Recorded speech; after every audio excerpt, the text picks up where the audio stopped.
पिछले कई दिनों से मुसलसल फ्रांस में हो रहा है। अगर आप वो विजुअल्स देखें, अगर आप वो पूरी की पूरी वीडियोस देखें तो आप हैरान रह जाएंगे। मुझे एक बात बताएं कि पिछले एक साल के वाकयात उठा के देख लें। राम जन्म उत्सव हुआ, हनुमान जन्म उत्सव हुआ, गणपति पूजा हुई, शिवरात्रि हुई, दिवाली हुई, होली हुई, हिंदुओं के ऊपर पथराव हुए, बाकायदा मस्जिदों से पथराव हुए। दुनिया कहां से कहां पहुंच गई, इसलिए बहुत जरूरी है कि हम होश के नाखून लें और आंखें अपनी ईद आई जिसमें लाखों जानवर काट दिए गली कूचों में। हिंदू मिठाइयां बांट रहे हैं, मुसलमानों को मिठाइयां खिला रहे हैं। किसी ने पथराव नहीं किया, किसी ने ये नहीं कहा कि भाई साहब ये हमारे इलाके में क्यों कर रहे हो। नमस्कार दोस्तों, एक और ताज़ा खबर के साथ आपका स्वागत है हमारे YouTube चैनल पर।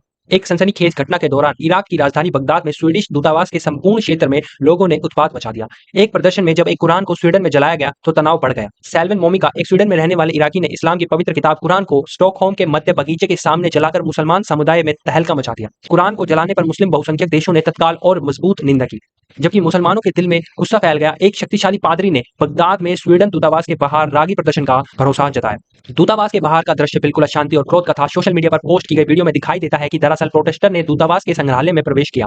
घटनास्थल पर मौजूद एक एएफपी समाचार एजेंसी फोटोग्राफर ने बताया कि आंदोलनकारी समूह अंदर थोड़ी देर के लिए पहुंच गया और स्थानीय सुरक्षा बलों के तैनात होने पर जब उनकी निकासी हुई। दुनिया भर के मुसलमान देशों ने कुरान को सिर्फ किताब से ज्यादा बताया है। वह ईश्वर के पवित्र शब्द का रूप माना जाता है। कुरान को जलाने की घटना ईद अल अदा मुसलमान कैलेंडर के सबसे महत्वपूर्ण त्योहार में से एक पर आई। जबकि दुनिया भर के मुसलमान खुशियों के अवसर मना रहे थे, उनकी पवित्र किताब का अपमान उनकी खुशियों में दुख और क्रोध का कारण बन गया। आश्चर्यजनक तौर पर स्वीडिश पुलिस ने मिस्टर मोमिका को प्रदर्शन के लिए अनुमति दी थी, जो कि फ्रीडम ऑफ स्पीच के सख्त खिलाफ है। हालांकि बाद में पुलिस ने इस घटना की जांच की घोषणा की है। कुरान के जलने से दूसरे मुस्लिम बहुसंख्यक राष्ट्रों में गहरा रोष उत्पन्न हुआ है। तुर्की, जो स्वीडन के संबंध में सदस्यता का एक बयानशाह है, ने इस कार्रवाई को अस्वीकार घोषित किया है। राष्ट्रपति रेजेपे ने कहा, हम अंग्रेज देशवासियों को आदेश देंगे कि मुसलमानों का अपमान विचार की आजादी नहीं है।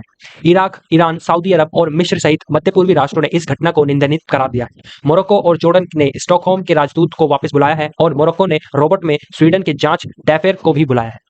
इराक ने कहा कि यह घटना नफरतपूर्ण और प्रबल आक्रमण भावना का प्रतीक है, जिसका स्वतंत्रता के बयान से कुछ भी संबंध नहीं है। प्रधानमंत्री क्रिस्टन ने कहा, कुरान को जलाना कानूनी है लेकिन उचित नहीं।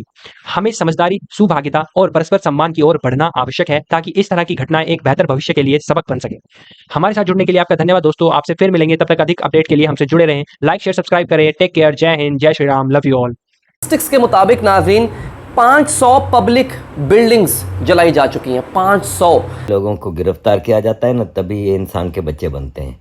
लेकिन अभी मेरी एक और जो डिमांड है वो ये है कि जो कल्प्रिट है सीधा डिपोर्ट करो। मैरिजेस से क्या होता है कि एक जो ब्लड रिलेशन जो होता है, चाचा का बेटा तो मेरे फादर का ब्लड, मेरे चाचा का ब्लड तो एक ही है, तो वो तो भाई बहन हो गए। तो ये बहुत खराब लगता है कि बचपन से हम जिसको भाई बोलते हुए आ रहे हैं, भैया भैया, उसको हम रात में सैया बना लिए। फ्रांस में 9% मुसलमान है। यूरोप में सबसे ज्यादा मुसलमान अगर किसी मुल्क में है परसेंटेज के हिसाब से, फ्रांस में।